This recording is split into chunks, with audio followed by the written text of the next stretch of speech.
নিশ্চয়ই। তো প্রশান্তির তো বটেই। বটে।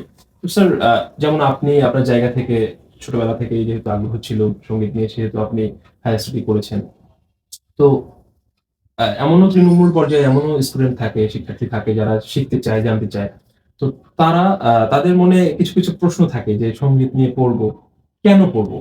তো আপনি যদি একটু ব্যাখ্যা করতেন যে সঙ্গীত নিয়ে পড়তে হবে, কেন পড়তে হবে? বা সঙ্গীতটা কেন এসেনশিয়াল, কেন নেসেসারি?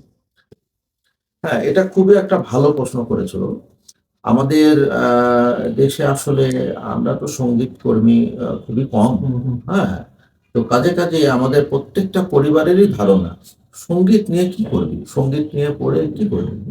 তো আমার তাদের কাছে উল্টিয়ে প্রশ্ন যে বাংলা পড়েই যে সে জয়লাভ করবে বা ইংরেজি পড়েই বা ম্যাথমেটিক্স পড়েই, হ্যাঁ?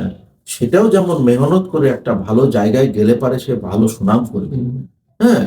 তো তেমনই সঙ্গীত নিয়ে পড়ে কিছু হবে না তা তো নয়।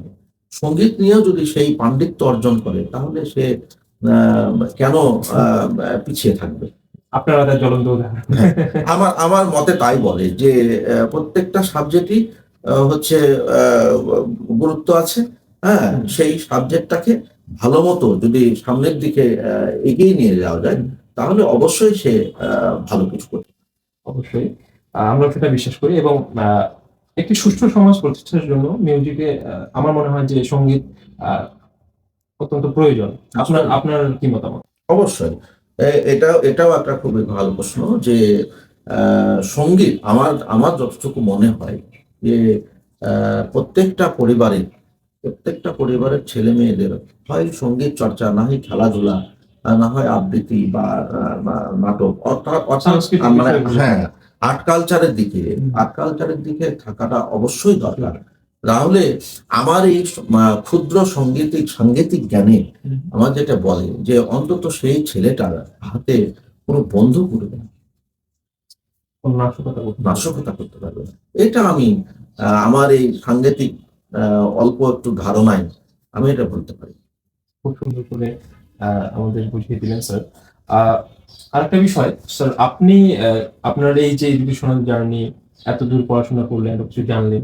তো আপনার কোথাও কি মনে হয়েছে যে এই প্রতিবন্ধকতাগুলোর মধ্যে আপনি গিয়েছেন যেগুলা আমাদের দেশে থাকলে আপনার খুব সুবিধা হতো বা আর যারা পড়তে চায় তাদের সুবিধা হতো? কি প্রতিবন্ধকতা আপনি দেখেছেন বা আপনি আ নিজের জীবনে এটা প্রভাবিত হয়েছেন? না, এটাও একটা ভালো প্রশ্ন। আমাদের আসলে অ্যা আমি যে সময়ে পড়াশোনা করতে গেছি বা আমার আগে যারা পড়তে গেছে, তখন আমাদের দেশে কিন্তু সঙ্গীতের বিশ্ববিদ্যালয় কেন্দ্রে কিন্তু শিক্ষা ছিল না। ছিল না। হুম?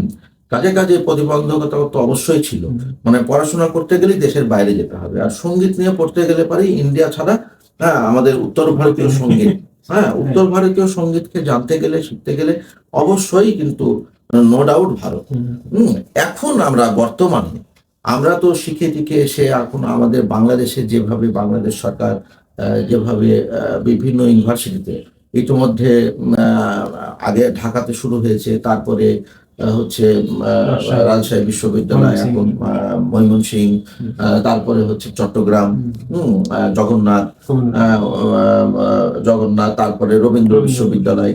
তো এখন আমার মনে হয় যে আমাদের ছেলেমেয়েদের জন্য অনেক প্রতিবন্ধকতাই কেটে গেছে। হুম, এখন যদি কেউ মনে করে যে আমি সঙ্গীত নিয়ে পড়বো, আমি সঙ্গীত নিয়ে অনার্স করব, মাস্টার্স করব, পিএইচডি করব, হুম। এমফিল করব, আমাদের দেশেই কিন্তু সম্ভব।